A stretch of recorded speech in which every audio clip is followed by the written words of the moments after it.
El Mediterráneo es un tesoro.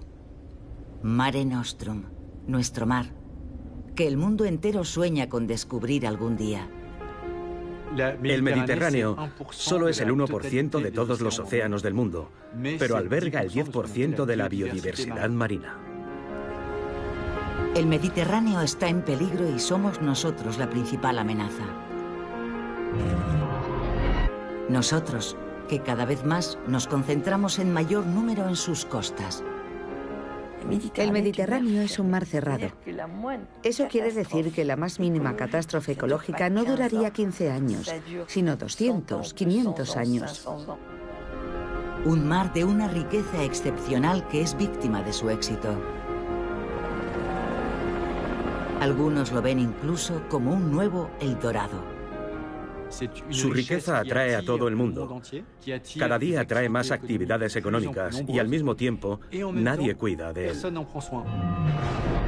La presión demográfica, el turismo masivo, la construcción, la contaminación. El Mediterráneo está sometido a una gran presión. Hasta hoy nunca he visto que el interés ecológico haya superado el interés económico. Es urgente detener esta huida hacia adelante, porque todas las alarmas se han encendido. Este año, una vez más, se batirán nuevos récords. El Mediterráneo está a punto de agotarse. Este viaje dura un verano, la estación de todos los peligros.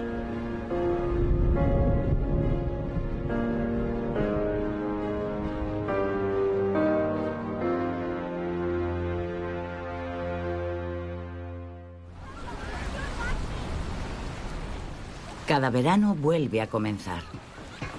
Cuando vuelve el buen tiempo, los turistas se agolpan en las playas del Mediterráneo. Este año, 300 millones se disputarán un espacio en la arena a la orilla del Gran Azul. El verano es el momento del año en el que la presión sobre el ecosistema es mayor, sobre todo debido al desarrollo del turismo. El Mediterráneo es el primer destino turístico del mundo. Es un turismo de masas que desfigura los paisajes costeros, que abusa de los recursos marinos y que agrava la contaminación del aire y del agua. Y sin embargo sigue creciendo a un ritmo preocupante.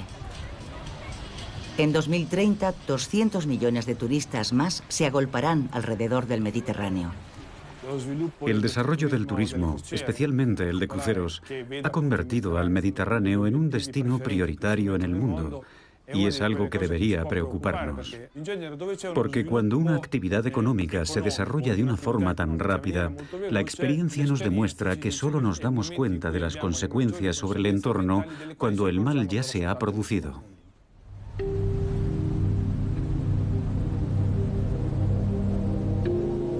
El número de pasajeros de cruceros se ha multiplicado por 4,5 en los últimos 20 años.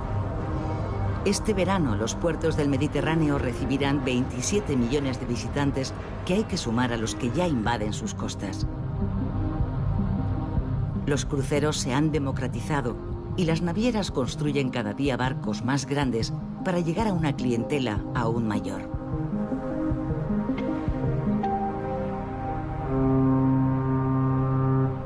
Y los estados ribereños compiten entre sí por captar este nuevo maná.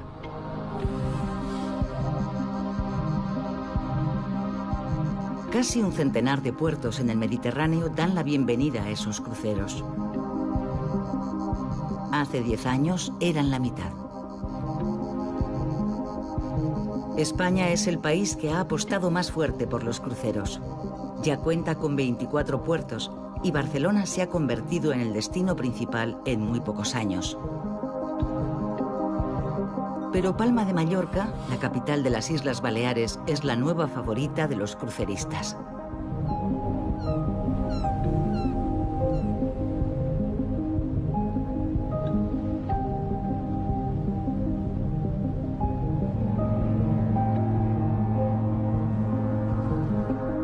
Ahora no es extraño ver hasta 5 cruceros a la vez en esta pequeña ciudad de 400.000 habitantes. Y se han llegado a contar hasta 8 cruceros atracados en su puerto en un mismo día. Desde Venecia a Barcelona, pasando por Santorini, la población se manifiesta contra esta invasión. Ante la presión de los habitantes y de la UNESCO, el gobierno italiano finalmente ha prohibido la entrada a estos grandes barcos al centro de Venecia.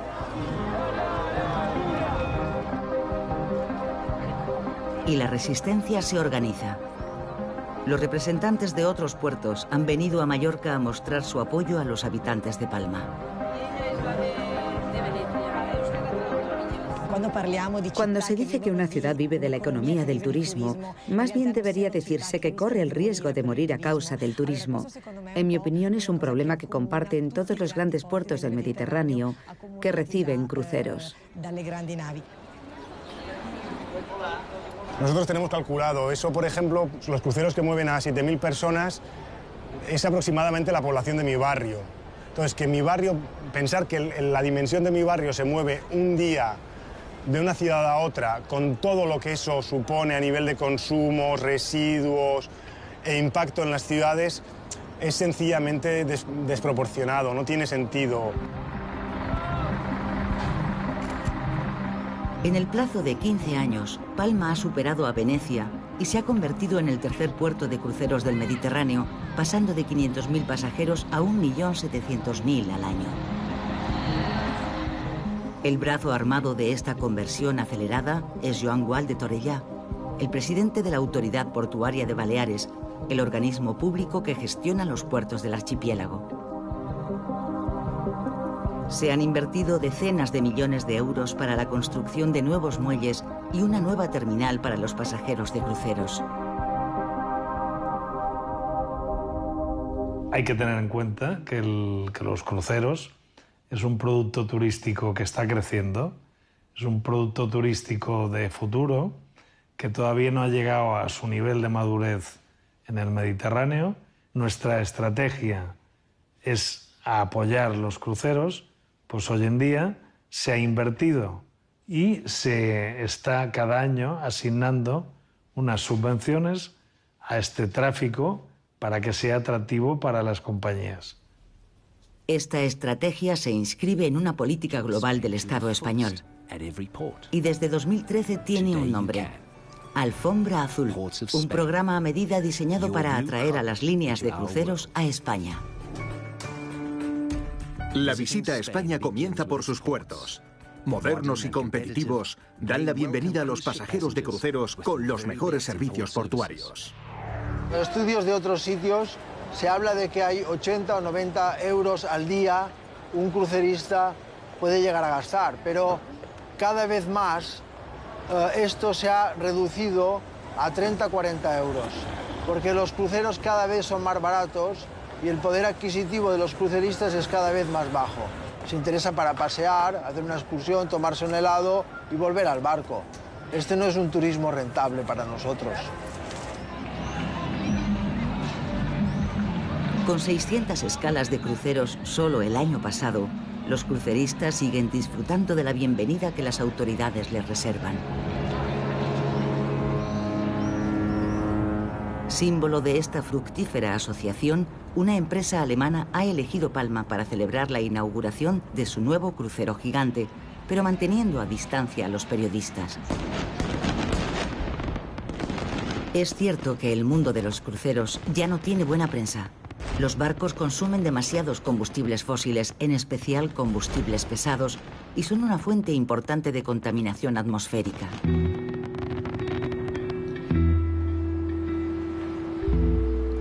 Al amanecer, cuando cierran las discotecas, dos hombres se dirigen a la entrada de la terminal de cruceros.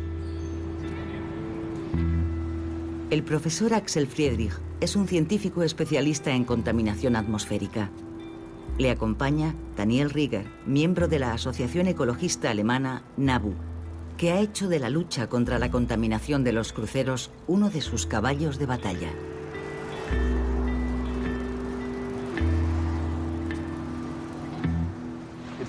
El nivel de contaminación es muy alto. Y eso a pesar de que esta mañana hace mucho viento. Es de 5 en la escala de Beaufort y, sin embargo, hay 30.000 partículas por centímetro cúbico, que es muchísimo. Normalmente, sin estos barcos habría un máximo de entre 1.000 y 1.500 partículas. Será mejor que no nos quedemos aquí mucho tiempo. Axel Friedrich es un enemigo jurado de los contaminadores. Fue él quien destapó el escándalo del Dieselgate en la industria del automóvil. Pero para él, los cruceros son mucho más peligrosos que los coches. 50.000, 60.000, 80.000, la cifra aumenta.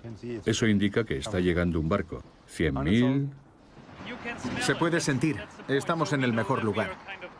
Si yo lo puedo notar, eso significa que son al menos 30.000. Son partículas diminutas que penetran en los pulmones, que pasan a través de los tejidos y que pueden causar enfermedades del corazón, ataques cardíacos. Pueden pasar por la nariz y llegar hasta el cerebro, provocando enfermedades como el Parkinson, casos de demencia o incluso abortos espontáneos.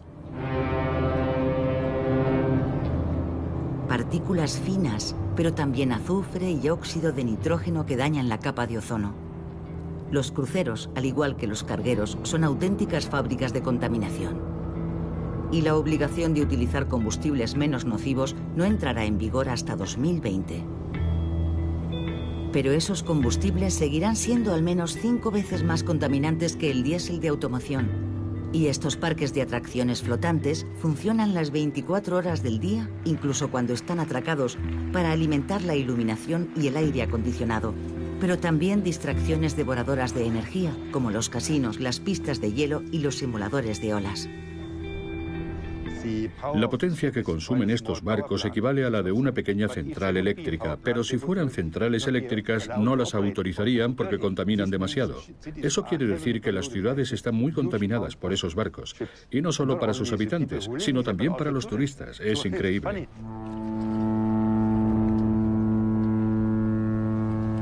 La contaminación generada por los grandes barcos podría causar 60.000 fallecimientos prematuros al año en Europa. En Marsella, donde la llegada de cruceros se ha disparado, los casos de cáncer de vías respiratorias se han multiplicado entre sus habitantes. Hablamos con el presidente del puerto de Palma sobre este tema. Lo que no queremos es que los cruceros pues sean alguna fuente de contaminación. Pero he leído también que los estudios de polución atmosférica en Marsella, en Barcelona, no han sido... Yo no lo he leído, aquí en Palma no.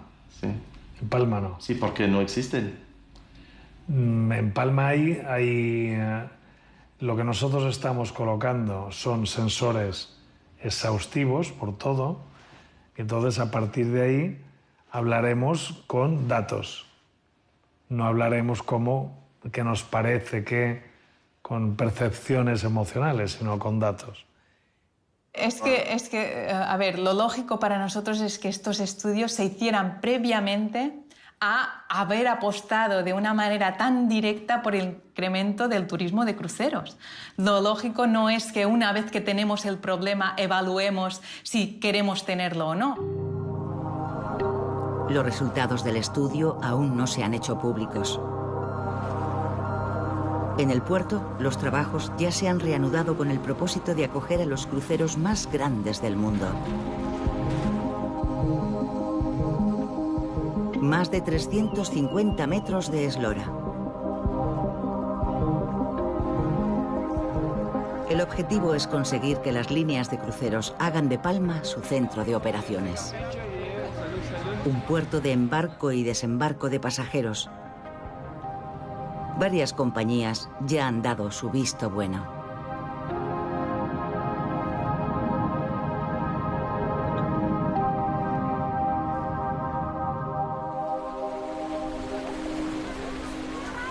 No podemos seguir con una llegada de turistas que crece, crece y crece. Los destinos no lo permiten. Y si las líneas de cruceros compiten por las escalas en los puertos del Mediterráneo, el mar es codiciado por todos. Los gigantes del petróleo y el gas ven en el Mediterráneo su futuro El Dorado. y las compañías de transporte marítimo ya lo han descubierto. Actualmente el 90% del comercio mundial se realiza por los océanos.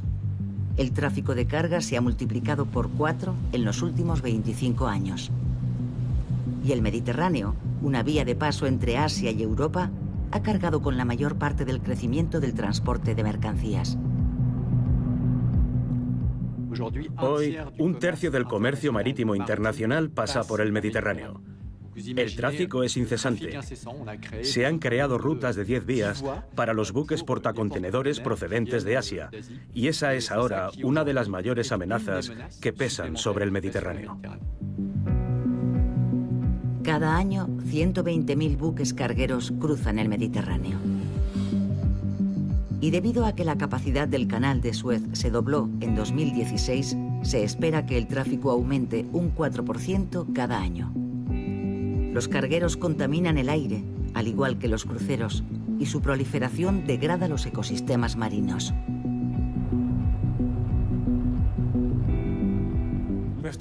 Hay que tener en cuenta el papel de estos grandes barcos en la introducción de especies invasoras, es decir, especies extrañas al Mediterráneo que llegan a través del canal de Suez en las aguas del lastre de los cargueros y que son una amenaza para el equilibrio de los ecosistemas naturales tal y como los conocemos. Paso obligado entre el estrecho de Gibraltar, el Mar Negro, el Canal de Suez y el puerto del Pireo, el mar Egeo es el corazón de un tráfico comercial especialmente intenso. Los cargueros se ven obligados a hacer slalom entre miles de islas y de islotes. Durante la temporada veraniega, el tráfico entre las islas griegas se dispara. A los ferries cargados de turistas que cruzan el mar Egeo se unen las embarcaciones de recreo y, por supuesto, los buques de carga, el 20% de los cuales transporta materiales peligrosos o contaminantes. Cada día se cuentan por centenares.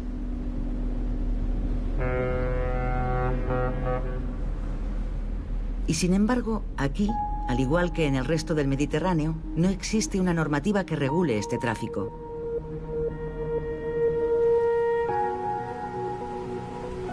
Al este del mar Egeo, en las islas del Dodecaneso, unos ciudadanos comprometidos han dado la voz de alarma.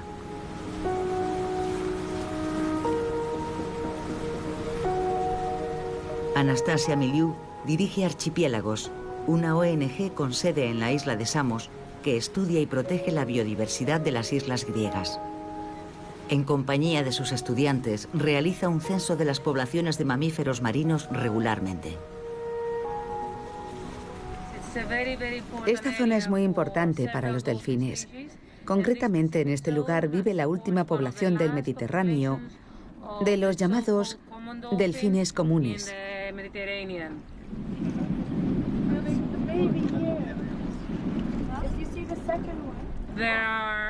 Aquí viven en total 4 especies de delfines, 3 especies de ballenas y una importante población de focas monje del Mediterráneo.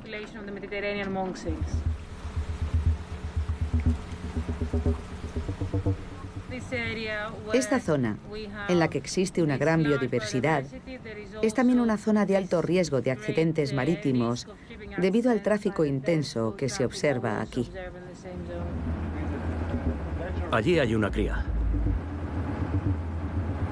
El capitán Theodoris Simpidis es un antiguo marino mercante. Hace 20 años lo dejó todo para crear la ONG Archipiélagos. Nos lleva al oeste, a un estrecho que atraviesan en gran número los cargueros procedentes del Mar Negro, una zona de alto riesgo.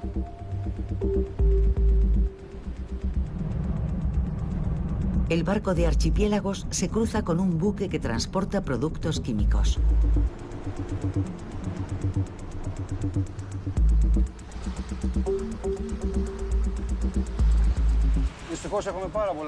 Lamentablemente, cada vez pasan más barcos de este tipo. Y concretamente aquí las condiciones son realmente malas el 60 o el 70% del tiempo. Aunque dispusiéramos del material necesario, sería muy complicado manejar un accidente. Para mí, que vivo aquí desde hace 18 años, es una pesadilla. Literalmente una pesadilla.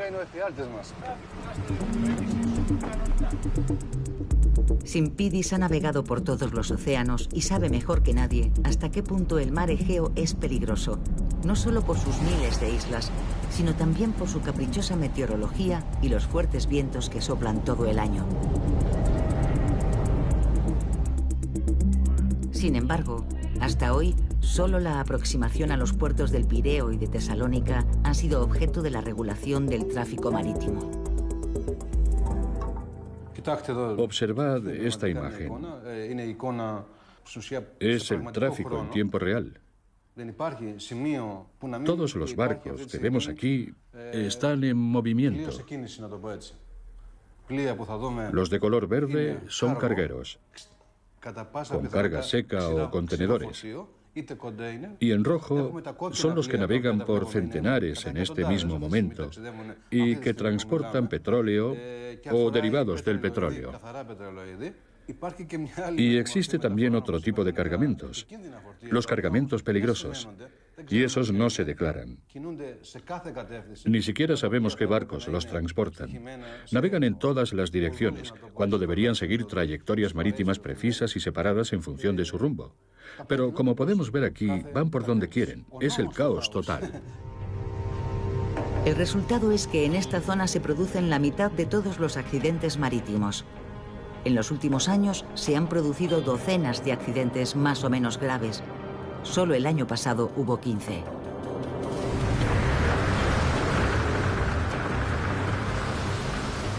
Fueron accidentes que no hicieron mucho ruido, con pocas víctimas y una contaminación limitada.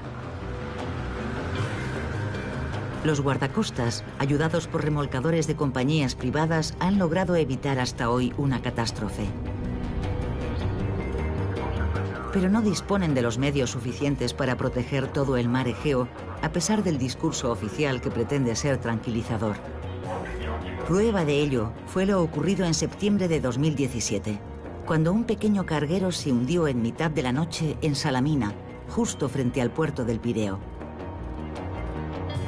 Catástrofe ecológica en Salamina. Las playas se han teñido de color negro y el Golfo de Salónicos también. Nada más conocerse la noticia del naufragio, el capitán Simpidis se trasladó al lugar. Hemos podido comprobar que también hay petróleo pesado depositado en el fondo.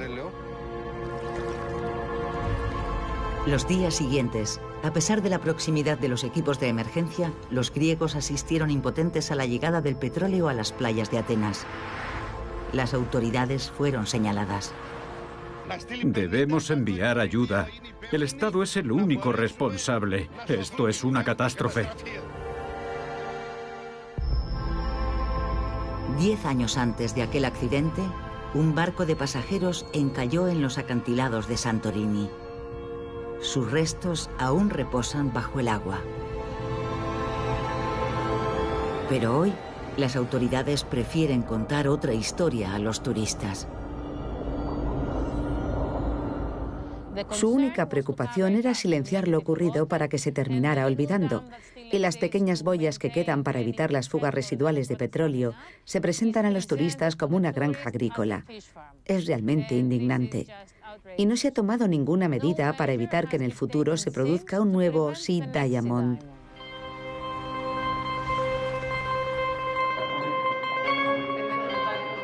Desde 1936, 50 ministros se han sucedido al frente del Ministerio de la Marina. El ministro actual forma parte del gobierno de izquierda radical dirigido por Alexis Tsipras. Pero es un producto puro del sistema político griego.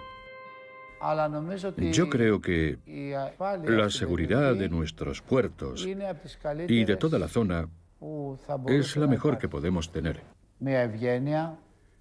Pero reconozco que ha podido haber retrasos, debilidades o lagunas. Estamos decididos a mejorar todo eso. Y, al mismo tiempo, pensamos que el crecimiento del transporte marítimo en nuestros mares es una buena oportunidad para el crecimiento de la economía griega. Muchos países del mundo han puesto en marcha mecanismos muy eficaces. Nosotros hemos hecho varias propuestas en ese sentido y no sería complicado ni caro llevarlas a cabo. Una de las soluciones sería conseguir el estatuto de zona marítima especialmente sensible. ¿Quiere decir un área considerada especialmente protegida? No, un área especialmente vulnerable desde el punto de vista de la seguridad. Obviamente, ni el ministro ni sus asesores han oído hablar de ese estatus. Podemos proponerles enviarles una respuesta más tarde, ¿no? Sí, pero yo ni siquiera estoy al corriente de si existe algo así. Francamente, no entiendo la pregunta. El estatus de zona marítima especialmente sensible fue creado por la Organización Marítima Internacional. Ya hay una quincena de ellas en todo el mundo, desde el mar Báltico hasta la Gran Barrera de Coral de Australia. Ese estatus permite proteger un litoral frente a las amenazas del tráfico comercial, proteger la fauna y la flora y también la pesca tradicional, los yacimientos arqueológicos y las zonas turísticas. Existen 7 condiciones para obtenerlo, y el mar Egeo las reúne todas. Pero sería necesario que el gobierno griego lo solicitara.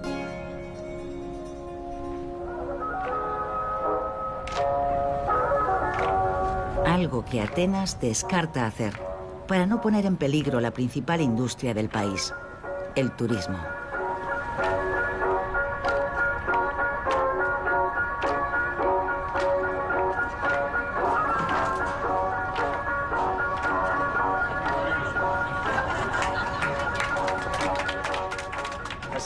¿No teme que pueda ocurrir aquí una catástrofe parecida?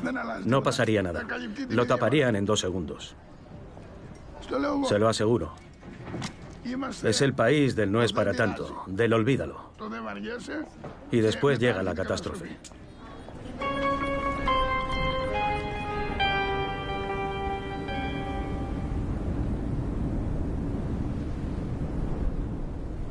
Un solo accidente, aunque fuera pequeño, podría tener consecuencias gravísimas, porque en este mar, cuyas aguas tardan en renovarse 100 años, si se produjera un accidente de ese tipo, las consecuencias durarían mucho más tiempo que en otro lugar.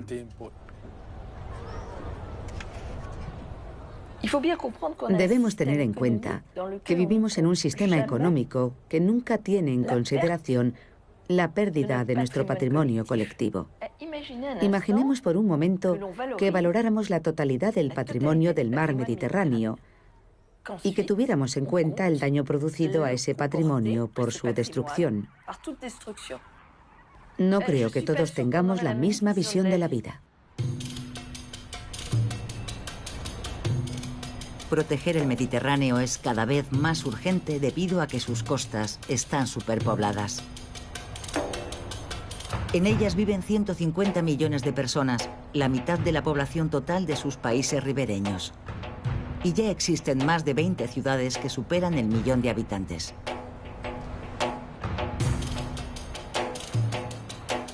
El Mediterráneo es ya uno de los mares más contaminados de residuos del mundo, pero el 80% de esos residuos proceden del continente. Cuanto más crezca la población, mayor será el riesgo de que aumente la contaminación, y el espacio natural no crece. Desde Alicante a Venecia, desde Estambul a El Cairo, la superpoblación ya es una realidad. Y la situación solo puede empeorar, sobre todo en el este y el sur. Dentro de 20 años, en el litoral vivirán 100 millones más de habitantes. Algunas regiones ya corren peligro de asfixiarse.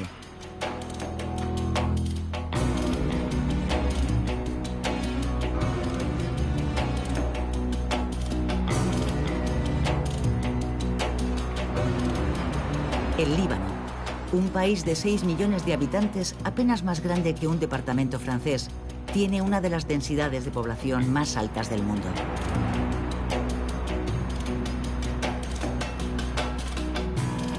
El 90% de la población está concentrada en la costa.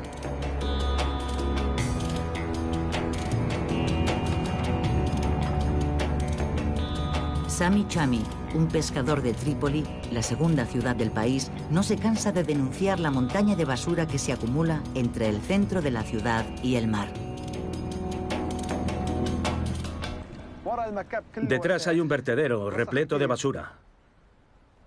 Hay mucha basura y malos olores. Y en el río, justo ahí al lado, también tiran mucha basura. No la entierran. Y todo termina en el mar. A veces, cuando sopla el viento, las redes se llenan de basura. El mar está enterrado por la basura.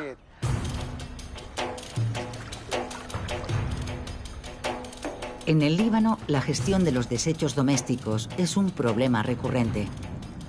Desde algún tiempo, numerosas montañas de basura a cielo abierto desfiguran las playas.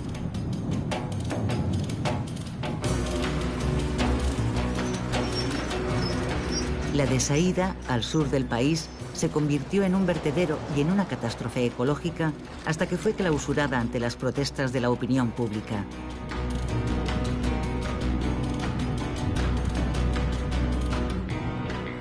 En Beirut, donde vive el 50% de la población, hace mucho tiempo que la basura se arroja al mar. En 2015, la ciudad vivió una crisis sin precedentes. Debido a la falta de un vertedero, la recogida de basura se suspendió durante 8 meses.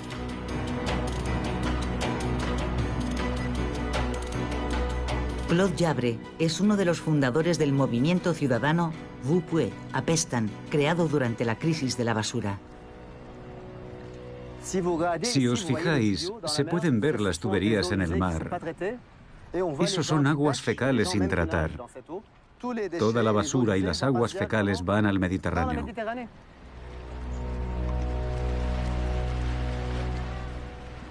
Y cada verano la situación empeora. Muchas personas acaban en los hospitales, donde los médicos atienden por quemaduras, personas infectadas de virus y enfermedades extrañas que los médicos no habían visto nunca. Estamos nadando en basura y en aguas fecales.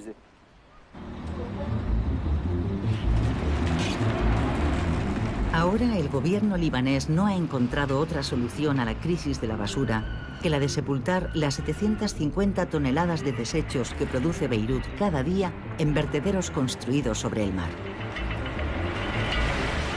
Es una solución que se presentó como provisional hasta que hubiera un sistema de gestión y tratamiento adecuado de los residuos. Para ello se reabrieron 2 antiguos vertederos situados al borde del mar que se reforzaron con muros de contención que permitirían almacenar allí la basura sin dañar el medio ambiente. Ninguno de los ministros responsables de esa decisión ha querido hablar con nosotros. Opositores de todas las tendencias denuncian graves perjuicios para el medio ambiente. Hassan Bassi es abogado y ha presentado una veintena de denuncias contra el Estado y las empresas que gestionan los residuos, exigiendo el cierre de esos vertederos. Los contratos preveían la clasificación de los residuos y también que solo puede enterrarse basura que no esté contaminada con productos químicos. Pero lo que sucedió fue que, al principio, los contratistas arrojaban la basura directamente al mar, sin clasificar y sin respetar el contrato que habían firmado. Empezaron a tirar al mar todo tipo de desechos orgánicos, médicos, con productos químicos y contaminantes, como el mercurio.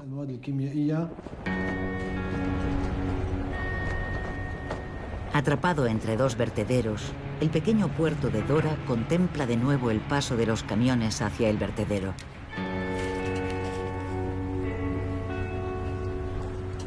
A los pescadores solo les quedan ojos para llorar.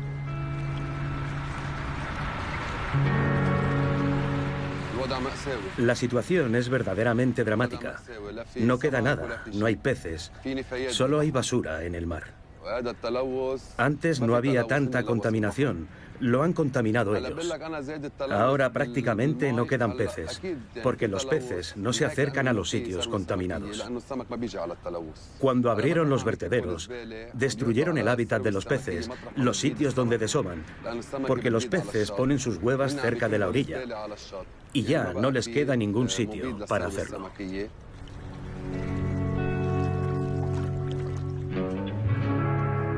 En este vertedero, 18 meses después de que empezaran los trabajos, algunos camiones siguen descargando basura sin clasificar.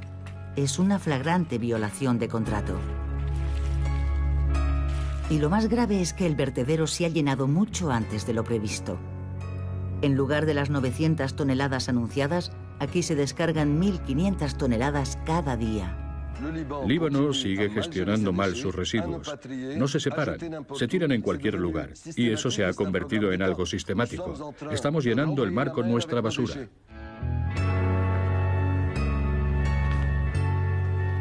Pierre Issa, un pionero del reciclaje en Líbano, ha creado una ONG que agrupa a 20 centros de clasificación de residuos de todo el país. Pero el gobierno nunca ha seguido su ejemplo.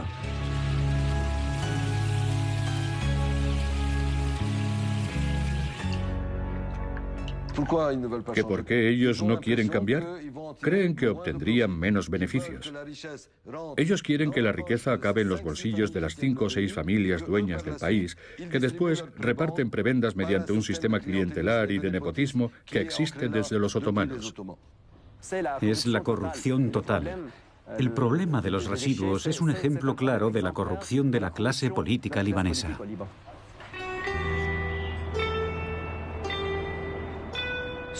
Lo que hay detrás de toda esa operación es el terreno que se va a ganar al mar. De eso nunca se habla. ¿Esos vertederos transformados en solares podrían utilizarse para la construcción de proyectos inmobiliarios? En Beirut, el suelo edificable, muy escaso, es prácticamente inexistente al borde del mar.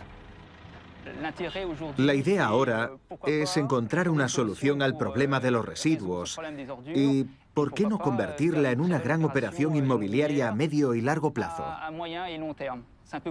Igual que en Mónaco o en Niza, donde el terreno que se ganó al mar sirvió para aumentar el terreno edificable. Para un promotor, poder desarrollar un proyecto inmobiliario sobre ese terreno es como encontrar el santo grial. Ya existe el proyecto Waterfront City, construido al borde del mar en las afueras del norte de Beirut. Aquí los pisos cuestan el doble que en el centro de la ciudad. Pero destaca el proyecto Normandie, un terreno gigantesco ganado al mar justo delante del centro histórico. Enterrados están los escombros y la basura de Beirut amontonados durante la guerra civil de los años 70 y 80. Fue la empresa Solidaire la que consiguió el contrato a cambio de la mitad de los 800.000 metros cuadrados de terrenos ganados al mar. Entre sus accionistas se encuentra el primer ministro del Líbano, Saad Hariri. El alcalde de Beirut forma parte de sus allegados. Durante mucho tiempo fue directivo de Solidaire antes de convertirse en alcalde. Esos terrenos actualmente valen 2.500 millones de dólares. ¿Entonces es bueno que se construya en el terreno de Normandie? Por supuesto, ¿por qué? ¿Tiene algo en contra de que Beirut se desarrolle? No, solo pregunto si... Nosotros nos sentimos orgullosos de ese proyecto. Nos sentimos orgullosos de Beirut y de su desarrollo. ¿Vale? Gracias. Y adiós.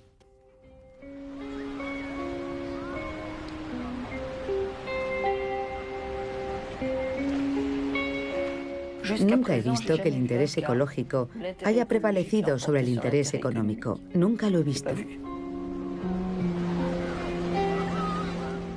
Es necesario entender que, en lo que concierne al Mediterráneo y a su fragilidad, hoy nos encontramos aproximadamente en la misma situación que estábamos hace 30 años respecto del cambio climático.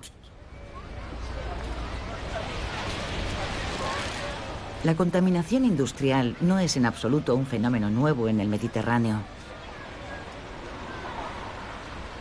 Los veranos se suceden y los veraneantes no necesitan saber que los contaminantes de la agricultura y de la industria siguen vertiéndose masivamente en el mar.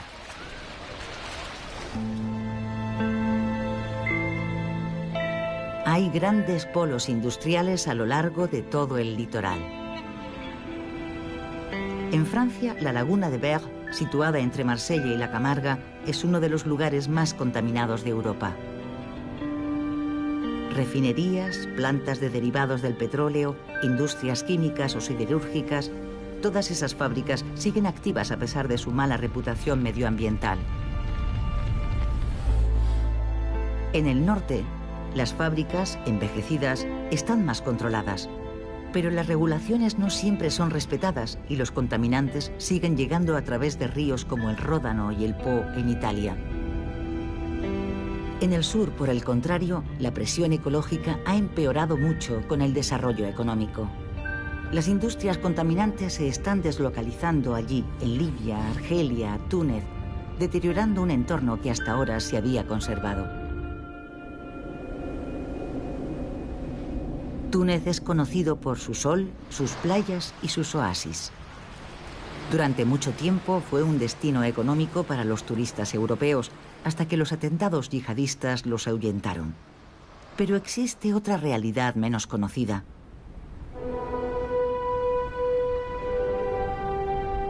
En el sur del país, a 80 kilómetros de las playas de Yerba, en el complejo industrial de Gabes, se explota el principal recurso natural de Túnez: el fosfato. Con él se fabrican los fertilizantes que luego se exportan a Europa y al mundo entero. Es una fuente de divisas fundamental para Túnez, un país con una economía frágil. Todo cambió en Gabes cuando el Estado decidió crear una fábrica de fertilizantes en 1972. Después, otras industrias químicas se instalaron allí y el complejo creció. Entre los depósitos y los hangares, un canal recoge los residuos de la producción de ácido fosfórico y de fertilizantes. Este es el canal de desagüe. En él se vierten el agua usada como refrigerante y el fosfoyeso. No me gustaría que me vieran con el fosfoyeso.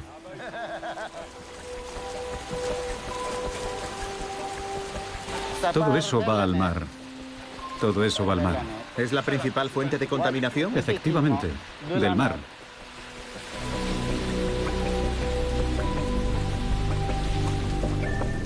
El fosfoyeso es un subproducto de la explotación del fosfato que contiene residuos de metales pesados, ácido fluorhídrico, azufre y pequeñas cantidades de materiales radiactivos como el uranio o el radio.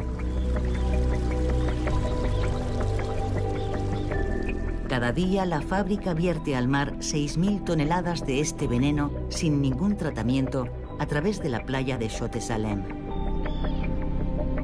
Situada entre la fábrica y el pueblo y rodeada por un palmeral único en la costa mediterránea, esta playa era un lugar de veraneo hasta que la contaminación expulsó a sus habitantes.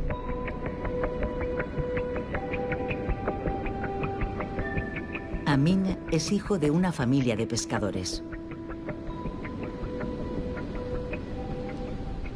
Todo se ha vuelto negro. Miren todo ese fosfato. No hay otra cosa. La arena ha cambiado de color. Ya no queda. Aquí estamos 6 metros más alto que la superficie original de la playa. 6 metros. Y esta es una de las pequeñas barcas con las que se pescaba aquí. Esto era el sueño de cualquier pescador, porque había mucha pesca. La mayoría de la gente vivía de la pesca. Se trabajaba en familia, y mi familia también, los Amruni. Casi todos trabajábamos en la pesca.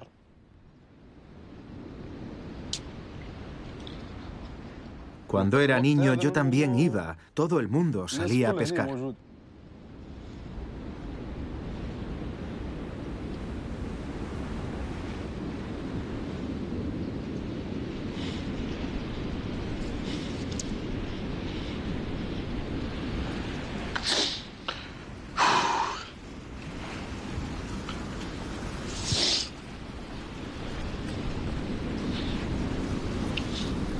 En 1970, el comandante Cousteau destacó la extraordinaria biodiversidad del Golfo de Gabes, una zona rica en posidonias y plancton a la que acudían más de 200 especies de peces para reproducirse. Hoy, el fondo marino está completamente arrasado a lo largo de kilómetros. Los pocos pescadores que no se rindieron tuvieron que invertir en barcos más grandes para ir a pescar más lejos. Y el mar no es lo único que ha contaminado la zona industrial. En Gabes, donde la vida transcurre a cámara lenta y donde los visitantes son escasos, todo el mundo sabe que el complejo químico ha arruinado también la agricultura y la vida de sus habitantes. Las fábricas del lugar se abastecen de aguas subterráneas y emiten a la atmósfera grandes cantidades de gases y de partículas tóxicas. Bajo el régimen autoritario del presidente Ben Ali, el tema era tabú. No se podía criticar al grupo químico tunecino, la empresa pública que gestiona el lugar y aporta valiosos ingresos al Estado.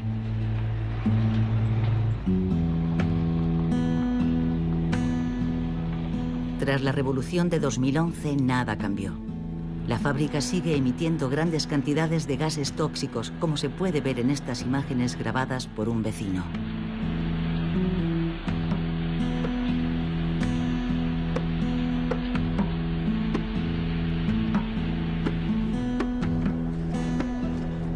Pero con el final de la dictadura, la ira venció al miedo y los vecinos de la fábrica se movilizaron.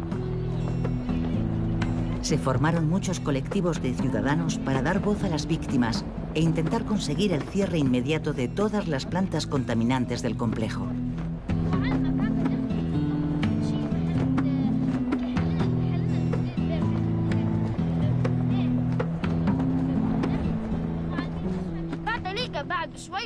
Los bomberos vinieron a la escuela para rescatar a los enfermos que había en la clase. Eran 5 en total. No teníamos permiso para salir. Y la maestra cerró todo para que no entrara el aire. Ella cerró las ventanas y la puerta. Pero el olor seguía ahí. Y la maestra se mareó. Se puso muy pálida y se cayó delante de nosotros. Ahora hay muchos bebés que nacen con malformaciones, personas que tienen osteoporosis, otras tienen cáncer. Los vecinos padecen todo tipo de enfermedades. En verano la gente que vive cerca de la fábrica tiene que mantener las puertas y ventanas cerradas todo el tiempo. Hemos tenido fallecidos, personas que han muerto. Es un crimen, no es una situación sanitaria normal. Esos son crímenes que no pueden ser olvidados.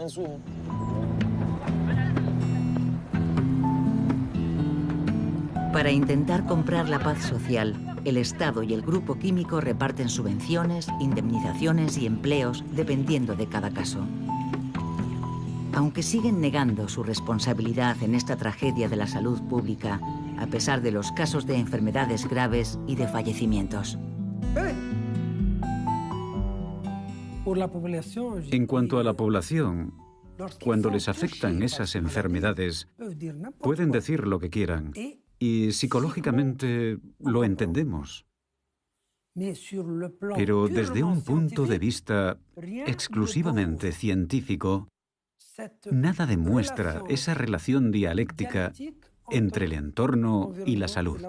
Pero hay casos de... Sí, puede que nosotros no hayamos impulsado suficientemente la investigación y los estudios. Lo vamos a hacer. El cáncer está en todas las casas.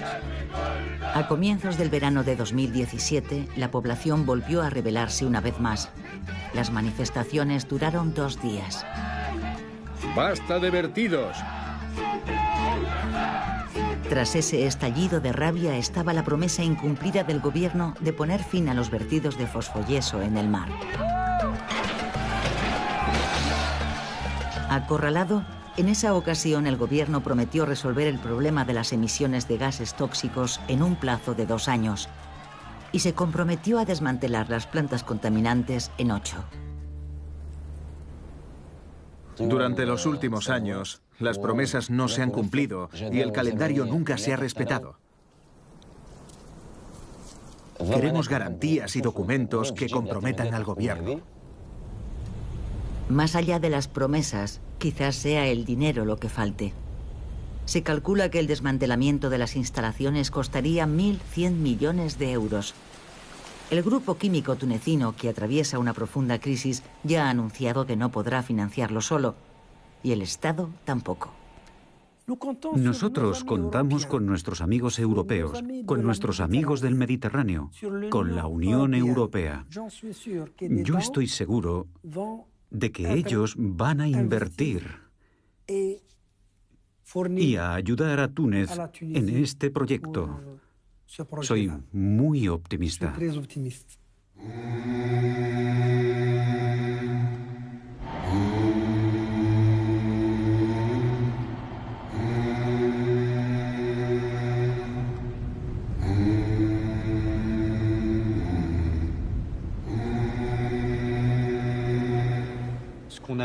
Cuando sumamos el conjunto de las actividades económicas que utilizan el Mediterráneo, la pesca, por supuesto, pero también el petróleo, el gas, el turismo, el tráfico marítimo, etc., al final se demuestra que ese capital natural excepcional, que es el Mediterráneo, corre un grave peligro.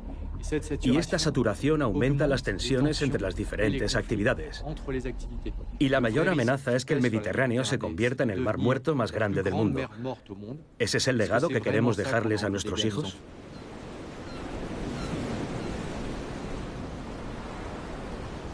Un mar formado solo por agua, sin vida submarina, eso no es un mar, eso es algo diferente, una piscina.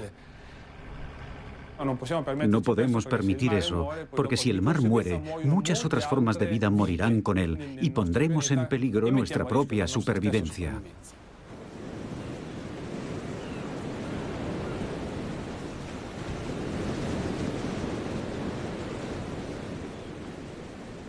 Lo que falta es una voluntad política lo bastante fuerte para abordar los problemas que existen. Eso es así tanto en el caso del Mediterráneo como en el caso del clima y en tantos otros temas. La única que podría decir, dejad de engañarnos, es la sociedad civil.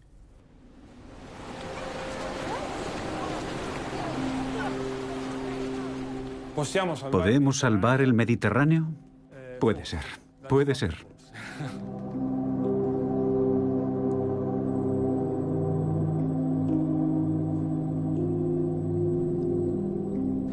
El Mediterráneo ha sido durante siglos el escenario de aventuras humanas excepcionales. Hoy, para que sobreviva, los pueblos que lo habitan deberán superar los egoísmos nacionales y los intereses particulares.